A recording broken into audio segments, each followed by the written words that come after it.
tugas saya untuk menyelesaikan tugas yang terkait tentang praktek pengambilan keputusan sebagai pemimpin.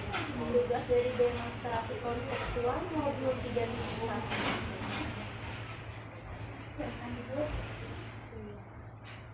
Ada beberapa pertanyaan yang harus Ibu jawab berkaitan tentang wawancara hari ini. Selama ini bagaimana Ibu dapat mengidentifikasi kasus-kasus yang merupakan dilematika atau bujukan moral? Mengenai kasus-kasus yang terjadi di sekolah, biasanya saya akan melihat berdasarkan pengetahuan atau wawasan yang saya miliki. Misalnya ada suatu permasalahan, katakanlah ada dua pilihan, di mana kedua pilihan itu sama-sama benar, maka itu termasuk ke dalam dilema etika. Sedangkan jika dua permasalahan itu ada benar dan ada salah, maka itu masuk dalam kelompok bujukan moral. Iya, benar.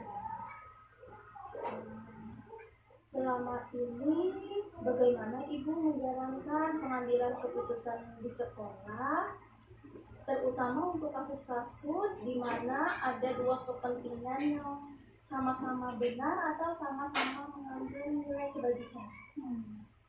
Biasanya saya akan memikirkan secara lebih mendalam, menimbang, memberikan memilih identifikasi mana yang paling benar atau paling tepat, tidak merugikan pihak tertentu, tapi juga tidak memberi keuntungan pada pihak yang tertentu. Dalam artian memilih mana pilihan yang terbaik untuk semua kepentingan orang banyak.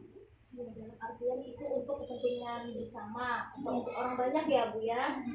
Terus langkah-langkah atau prosedur seperti apa yang biasa Ibu lakukan selama ini? Kalau prosedur biasanya saya akan melihat apa permasalahannya, dan setelah itu mencoba mencari informasi kepada orang-orang sekitar atau pada yang terlibat. Langkah selanjutnya meminta pendapat kepada rekan sejawat, mungkin dengan rekan kerja atau pada atasan. Jadi kita bisa menimbang, memilih, mengambil keputusan itu sebelum kita memutuskan. Jadi sebelum memutuskan itu harus ada sifat kolaborasi ya Bu, antara baik dengan teman sejawat atau yang ada pada atau seseorang yang ada dalam kasus permasalahan itu ya Bu, punya pengalaman lah. Iya, yang punya pengalaman atau yang bisa dikatakan guru senior ya Bu ya. Bisa. Nah, hal-hal apa saja yang selama ini Ibu anggap efektif dalam pengambilan keputusan pada kasus-kasus dilema etika? Biasanya menganalisis kasusnya tadi dari berbagai sumber dan berupaya mencari solusi yang tepat. Solusinya tetap mengedepankan pada kepentingan bersama, bukan pada kepentingan satu pihak saja. Jadi mencari solusi ya Bu ya. Mencari solusi. Terus hal-hal apa saja yang selama ini merupakan tantangan dalam pengambilan keputusan pada kasus-kasus dilema etika? Tantangannya apa? Tantangannya mencari keputusan yang benar-benar baik buat semua. Tidak ada yang merasa dirugikan dan tidak ada yang merasa dimenangkan. Lebih memilih ke jalan tengah. Bagus Ibu sebagai pemimpin. Apakah Ibu memiliki sebuah tatkala atau jadwal yang tertentu dalam sebuah penyelesaian kasus dilema etika? Apakah Ibu langsung menyelesaikannya di tempat atau memiliki sebuah jadwal untuk menyelesaikannya? Bentuk atau prosedur seperti apa yang Ibu jalankan? Biasanya tergantung permasalahan. Kan permasalahan itu muncul tidak tahu waktu dan tempat. Jadi tidak ada jadwal tertentu. Hanya setiap ada permasalahan, itu saya akan berupaya untuk menyelesaikannya secepat mungkin, sebaik mungkin, sehingga permasalahannya tidak berlarut-larut. Tidak terjadwal ya Bu ya. Tidak terjadwal. adakah seseorang atau faktor-faktor apa saja yang selama ini mempermudah atau membantu Ibu dalam pengambilan keputusan dalam kasus-kasus dilema etika itu? Saya biasanya banyak mendapat bantuan dari teman-teman, dari atasan. Jikalau saya tidak mampu menyelesaikan sendiri, maka saya akan minta bantuan kepada atasan saya. Antara lain melibatkan semua, bukan cuma yang sebagian warga sekolah, kembali lagi ke mereka yang lebih senior dari saya, karena banyak guru yang meskipun tidak mengambil kesempatan sebagai kepala sekolah, tapi mereka memiliki pengalaman yang jauh lebih baik, jauh lebih lama dibanding saya. Bagus ya Bu ya. Kita itu perlu sekali untuk berkolaborasi, bertukar pendapat kepada guru atau yang lebih senior ya. Dari semua hal yang telah disampaikan, pembelajaran apa yang dapat Ibu petik dari pengalaman Ibu mengambil keputusan dilema etika? Saya belajar jadi lebih bijaksana, mencoba menganalisis permasalahan bukan hanya dari satu sisi, tetapi juga dari banyak sisi dengan melibatkan teman-teman di sekitar saya. Jadi harus bersifat bijaksana ya Bu ya. Mungkin demikian ini tadi wawancara saya hari ini Bu. Sebelumnya saya mengucapkan terima kasih atas kesediaan dan juga waktunya hari ini. Ibu sudah meluangkan waktu sebagai narasumber wawancara saya hari ini. Saya akhiri. Wassalamualaikum warahmatullahi wabarakatuh. Waalaikumsalam warahmatullahi wabarakatuh.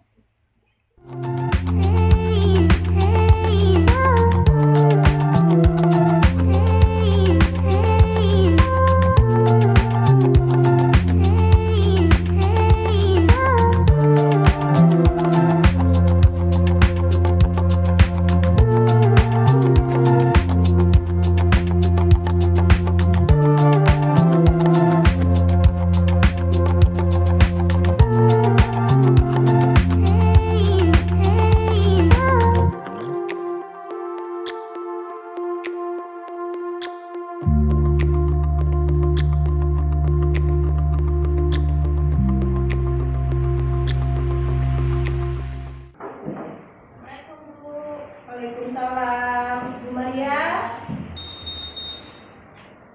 Ada perlu apa? Maaf ya Bu, mengganggu waktunya sebentar. Hari ini saya mau wawancara Ibu berkaitan dengan tugas saya sebagai calon guru penggerak angkatan 7 Kota Banjarmasin untuk mengisi di LMS tentang demonstrasi kontekstual modul 3.1 tentang pengambilan keputusan sebagai pimpinan. Sebelumnya saya mohon maaf tidak meminta waktunya. Ya, nggak apa-apa. Langsung aja ya. Iya. Di sini ada beberapa pertanyaan yang harus saya tanyakan kepada Ibu. Yang pertama, selama ini bagaimana Ibu dapat mengidentifikasi kasus-kasus yang merupakan dilema etika atau rujukan moral? Kalau dilema etika itu kan benar dan benar ya, tapi mungkin ada alasan yang membuat itu bertentangan. Kalau etika moral apa tadi? Rujukan moral itu benar dan salah. Iya, setahu saya itu. Kalau misalnya dilema etika itu misalkan pada saat jam belajar, jam mengajar itu ada seorang guru yang sedang mengajar di kelas. Tiba-tiba mungkin dia dapat terima telepon, ada kabar misalnya keluarganya ada kecelakaan. Otomatis sang guru itu kan akan meminta izin kepada saya untuk meninggalkan tugas mengajarnya. satu sisi kan dia kewajiban mengajar, tapi di sisi lain dia juga harus segera untuk menengok keluarganya itu, entah anaknya, suaminya yang kecelakaan saat itu. Jadi ya benar sama benar gitu. Iya. Iya, ada apa? Ada hal-hal yang bertentangan lah seperti itu. Ya.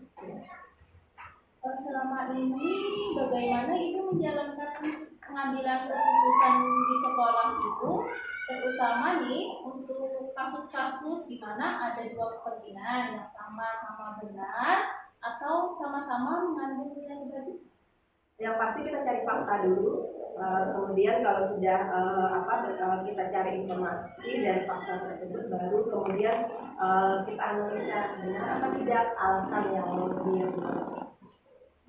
Ini tentunya menganalisa ya. Iya, kita sesuaikan dengan fakta di lapangan seperti apa, kita cari informasinya, kemudian kita analisa apakah alasan dia untuk meninggalkan misalnya sedang mengajar itu dapat dibenarkan atau tidak.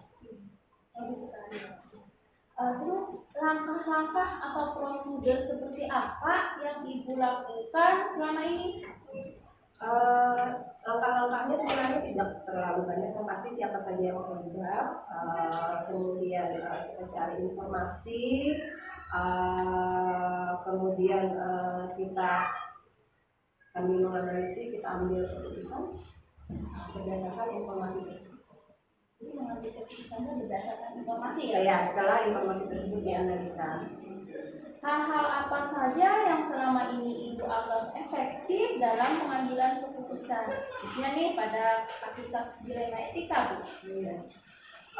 Yang efektif itu yang pasti kita menelaah siapa saja yang terlibat, kemudian kita juga sambil mencari tahu masalah sebenarnya itu apakah betul terjadi, apakah tidak, kemudian apakah masalah yang terjadi itu memang betul-betul urgent, artinya sampai beliau mengorbankan jam pelajaran itu artinya masalahnya memang betul-betul urgent untuk beliau meninggalkan tanggung jawabnya di kelas.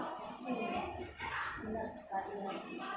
Terus hal-hal apa saja yang selama ini merupakan tantangan dalam pengambilan keputusan khususnya pada kasus-kasus dilema etika?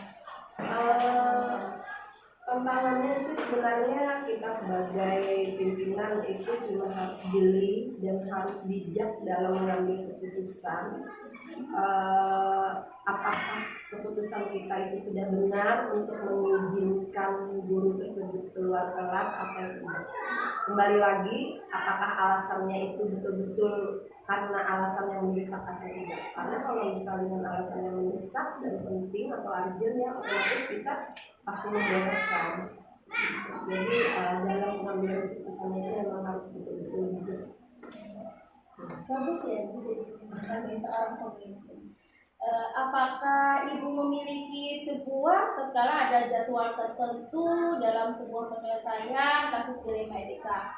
Apakah Ibu langsung menyelesaikan di tempat atau memiliki sebuah jadwal untuk menyelesaikannya, bentuk atau prosedur seperti apa yang Ibu jalankan? Tidak ada jadwal tertentu, tetapi kalau memang ada kejadian seperti itu, paling dimusyawarahkan dengan yang terlibat untuk penanggulangan kejadian seperti itu.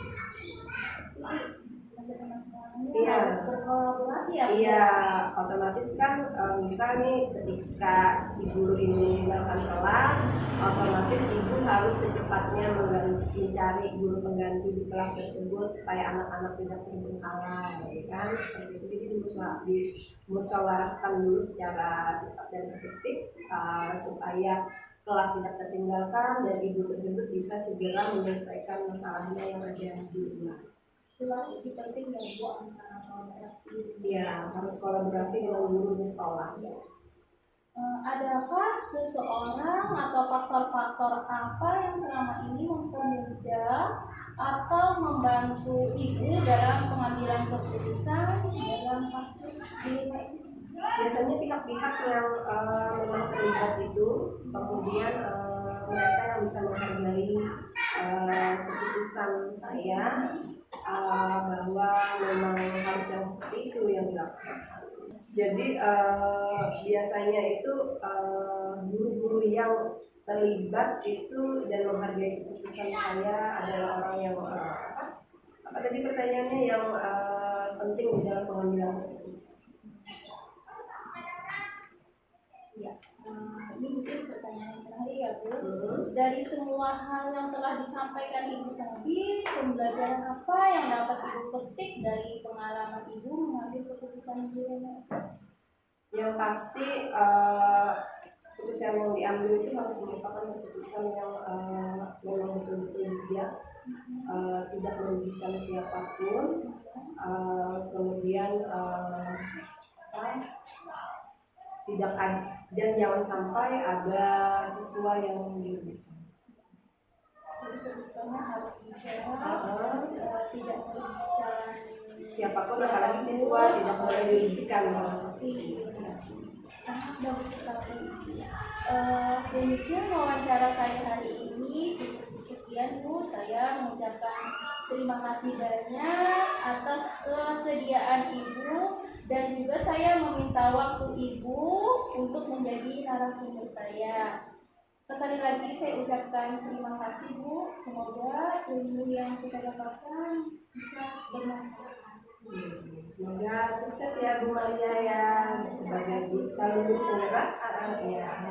Semoga bisa memberikan kontribusi untuk dunia pendidikan itu hanya di Kota Denpasar. Terima kasih Bu.